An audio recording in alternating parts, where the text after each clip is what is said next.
muomo gowi nikech kanyalo paro hiko omenda mar higa mar 2022 nantiere gino ero mabedo noket ne debt ceiling mano mar siling trillion 10. Aya kwa wuok e hiko omenda no trillion no medre jochen debt ceiling no medre chakre trillion 10 nyaka trillion 10.027. Sani koro wantiere hiko omenda mano mar higa mar 2025-26 sani osechopo kanyo siling trillion 12.1. Samoro molena pachi kotende kod gope mabende piny Kenya holo gi kaka konyo mabende osebedo kata mana kaka konyo wagodo.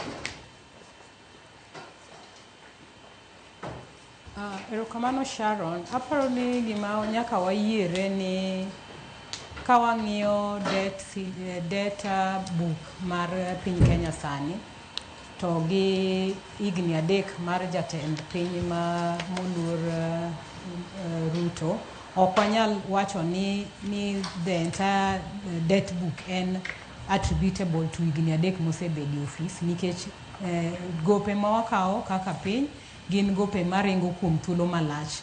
Koro ka wadwa ng'iyo kuom ranyisi wadwa ng'iyo performance mare koluwore gi kaka debt book osegrow to wanyalo ng'iye kochakore higni 3 manodonje e telo kochakore e hiko omenda 2002 2003 nyaka kama wantiere sani. Mano koro siling trillion 3.5. Adwa mana mondo awach ni mondo mano kore monego wang'e ni to kuom holago gin hola mane okawgi to ang'o ma projects mage manotim kodgi. To chandruok maduong' ma aparo ni wasebedo godo kaka piny Kenya en ni ok saa ma watimo aparo ni we mondo adog chien mondo awach ne japiny ni nitiere tudruok e kind budget miloso e hiko omenda ka hiko omenda gi hola ma piny Kenya biro bedo godo. Koro japiny nyaka koro yuaga nikech saa mitimo approval kokalo kuom wajumbe magwa to wa approve budget manigi deficit. Manyiso ni budget mwaloso kwa ng'iyo pesa mwageto choko kokalo kuom ushuru kipime kod pesa mwageto tiyogo tiyudo ka nitiere fuok moro. Kinde ka kinde fuogno ipong'o kod hola. Koro japiny Kenya ok nyal wacho ni wasekawo hola mang'eny nikech wane mwase approve holago. Anda wacho ni wane mwase approve gi nikech representation itimo kod jood bura to ka jaod bura o approve budget mani kod fuok to nyiso ni in kod an Sharon wa approve budget mani kod fuok. To mano nyiso ni indirectly wayiene ker mondo kaw hola. Koro hola to sekaw. Ywak kata gima de wagombi mondo wawachi ni wang'iyane ni to e higni 3 mosekaw hola gi be wanyalo track gi loan ka loan mondo wang'e ni mane loan mano biro kama nonengo tim project makama bende otime 100%. Machielo ni nen loan makama nonengo tim project makama bende otime 100%. Gimomiyo mana wacho nikech nitiere disconnect. Nitiere tudruok moro magwenyore e kind kaka holago ikawo gi kaka itiyo kodgi. Kata citizenry audit manyiso ni nono kaka pesa go tiyo tok kose holgi kaito ketgi e tich manonego gitim. Koro mano e gima wan kaka japiny onego wang'e ni to bende hola mosekawe e higni 3 ma jatend piny Kenya migosi William Ruto osebete telo be osetiyo makare. To ka nitiere tono wuok nikech ang'o mosetimore. Awacho mano nikech ng'eni holago biro nikech budget mwase approve e higni 3 mokalo neni kod fuok. To fuogego ne nyaka pongi. Kinde ka kinde higa ka higa iwinjo ni nitiere gomo mag jopuonj, gomo mag health workers, gomo mag labor unrest osebedo mang'eny e Kenya ka. To saa ma labor unrest go bedo tiyudo ka nitiere gimiluongo ni MOU no king'iyo mang'eny most of them kata CBAs go ok obedo factored in within the budget. Nyiso ni giko ne nyaka koro sirkal nool pesa mondo mi jotich gi odoge tich kendo gomo go orum. Hola go gin hola mamedore mane wi hola. Koro hola gi onego watim ne gi gimiluongo ni audit nikech kawuono wacho ni Ruto at 3. Wang'iya ne to higni 3 ker masani osebedo telo. Hola mosekaw gin hola di wan gi the figures projects mage manobedo earmarked ni mondo tim kod hola gi be gisetiyo kaka nyalore, to impact mane ma hola gi oketo in terms of the living standards mag japiny. Kasewacho mano, en ni bende waneno chien kata ni higni 3 focus mar sirkal osebedo ni giolo pesa e domestic market, manyiso ni giolo e bengi magwa mag Kenya. Mano nigi hatari, mano nigi rach ni ka giholo e piny mar Kenya kata e domestic market, nyiso ni in kod an kata ja ohala ma ordinary ok nyal dhi bende bengi mondo ol pesa, nikech rate ma gichulo godo duoko godo holago ni malo, koro miyo ja bank yudo yot mondo ol sirkal moloyo mondo ol an ordinary business person.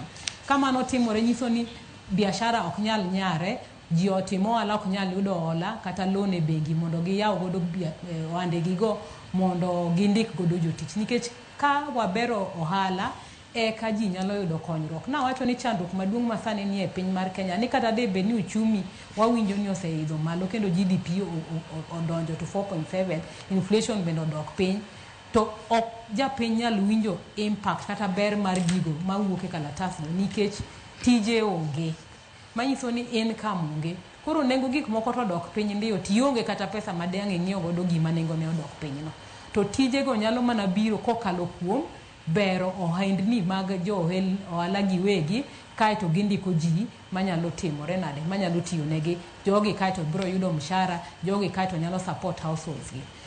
Ji mang'eny bende oserito tije kuom thuolo mokalo higni 3 manyo ker William Ruto bede telo. Kembe mang'eny manyocha tiye Kenya ka oseloro kendo gidhi e pinje moko machiegni kata gi Kenya. Moko bende ohala otamo gi atama nikech cost of doing business. Koro giloro, to ka giloro nyiso ni ji ok nyal yudo ang'o, ji ok nyal yudo tije. Mana machiegni recently ne waneno ka USAID manyocha bende ndiko kwan atamalo maduong' mag jo Kenya e NGO sector nyo withdraw, ne gigolo kony manyocha gikelo kata gichwalo ne pinywa mar Kenya. Ma osemiyo ji owito tije, to giwito tije then by extension households, jok ma jogi nyocha nye support, nyithindo manyocha gichulo negi fees, families manyocha gikonyo e dala. Koro ka pesa no ng'adore ang'ada ni pap, to kendo pare ni ne gi withdraw ka ok gimiyo kata ng'ato hikruok, ne onge hikruok. En mana lendo ma migosi Trump nolando ni gi withdraw kony manyocha gichwalo ne pinje mag Afrika, ma Kenya en achiel kuomgi. Koro magi gin gik ma koriw te to ok nyal keto mondo mi pek mar ngima obed maber. Pek mar ngima kipime kod kaka ne en chien kocha ok inyal pimo. Tanyalo wacho ni ok wadang' wawache ni pek mar ngima osebedo mana. En ni adieri to nengo gik moko osedok piny. Nengo mafuta odok piny, nengo mogo ming'iewo mar kuon odok piny, nengo sukari odok piny kipime kod higni 3 chien kocha. Mak mana ni odok piny ndiyo, to japiny ok nyal afforde. Japiny koro onge gi pesa manyalo miyo ng'iew godo gini kata nengo no odok piny. Ero kama na ina. Kata mana nyalo mana dhi mbele. Okay. Koro awacho ni gigi nitiere tudruok nikech budget itude kod revenue raising measures, manyiso ni finance bills. To waseneno kuom higni 3 moluwore e finance bill ka finance bill mabiro higa ka higa nitiere medruok e ushuru midwaro mondo japiny ochul. Mano en gima ber nikech ywak mosebedo godo en ni ji matin emoting'o pek mar ushuru e piny Kenya. Koro sirkal ne nigi ageta maber mar yaro bad, iwacho ni expanding the tax base, mondo ji mang'eny oketi okapu mar chulo ushuru. Mak mana ni ne watime piyo piyo ahinya, to e time no bende wasekelo gimiluongo ni a lot of lokruok mapiyo piyo, manyiso ni predictability koro onge. Koro kata jogo ma joket mwandu e piny Kenya ka ok nyal biro mondo giket mwandu gi e piny Kenya ka kata giyaw kembe gi nikech gimiluongo ni tax predictability onge. Kawuono wan gi tax ma kinyo loke ni percentage ni kinyo gole. Kawuono wan gi exemptions ne jok ma timo investments kata mana e manufacturing sector, kinyo gole, kinyo duoke tu atamalo makama. Koro gik makamago gin gik marocho bero kata mana joket mwandu mawuok e pinje maoko mondo bi odonje e pinywa ka kendo yaw kembe manyalo ndiko jopiny. Koro an kaka jalony kata wan kaka jolony gima watemo wacho ni en adieri ni nyaka waber kata wanya solo choko osuru marwa mondo mi widen the tax base. To etimo kamano kata e loko chike mag choko osuru go e yor finance bills kata acts, nyaka waket misewa kata thorowa e gimiluongo ni predictability. Ng'ato obed kod adieri ni kachopo higa makama magi ema nyalo timore koluwore gi weche mag ushuru. Mok ni kawuono waketo makiny wachiwo gi makama, mano rocho ratiro kendo miyo joloko ohala ok nyal loko ohala e lwasi makare. Jotich bende osebedo kod hinyruok nikech ng'eto makoro osebedo mamoko nodonjo e yor Finance Act manokelo nyaka weche mag tulo. Waneno wach shaka nokel kachiel kod housing levy ma dieri waseneno ka koro sirkal mar Kenya chwalo weche miluongo ni affordable housing. Ma ok wanyal wacho, ana wacho ga ni odit ilunyo gi kar tin ne. And waseogwang to wasegweno ni ka jatend piny nigi program maber mosekelo mondo mi otimruok nade, mondo mi okony jopiny, to wan kaka jok ma oketi mondo orit program ni e yor kata ka wan PSS kata CSS, be wasekonyo jatend piny mondo delivery mar programs gi kik bed kod ng'ikruok. Deliveries mag program gi obed gi manyalo nyayo trust mondo japiny obed gadieri ni pesa wa itiyo godo e yo makare. Chien kata neno ka weche okelo ywaruok e weche mag SHA. To Sharon ing'eyo kaka SHA jopiny osebedo ka ywak ne wach SHA. Maka nyalo wachore headline mar gazette ni pesa SHA ok osetiyo maber. En gima goyo chuny japiny kendo miyo japiny ok bed kod mor ni mondo mi ochud ushuru mar SHA no. Koro nyaka sirkal ket mbi kata ageta mare e yor tieko wach corruption ni, mondo mi ka in jatich sirkal moketi pesa e lwete kata program e lwete mondo ta nyaka ipar ni pesa wuok kuom japiny, ok en pesa wa. Mar ariyo, affordable housing oseketo employment ne nyithindwa matindo, rawerewa maonge kod tije.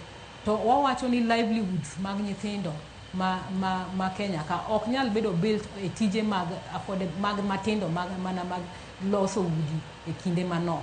Nyaka walos negi gima is a sustainable employment ma ginyalo timo, nikech nyithindwa mang'eny wuok e mbalariany ko graduate giduogo mondo gibed kod ka gin kod geno ni gibiro yudo gimoro ma gitimo.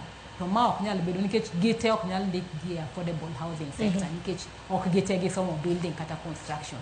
Koro magi gik ma sirkal bende nyaka kete mbi mare, but en gima a good idea.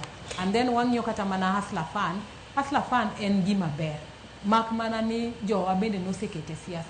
Ka program okel mondo kon jowadwa, wakwayo jotendwa ni hiket siasa e wach mag programs ma onego kon japiny, nikech ka ukete siasa kinyiso ng'ato ni kawo hola to kik oduoki, nikech hola go oket gi mondo mi waolo gi to waduoko to wagere mondo bed maduong' mondo joma dwaro bende hola bende oyudi.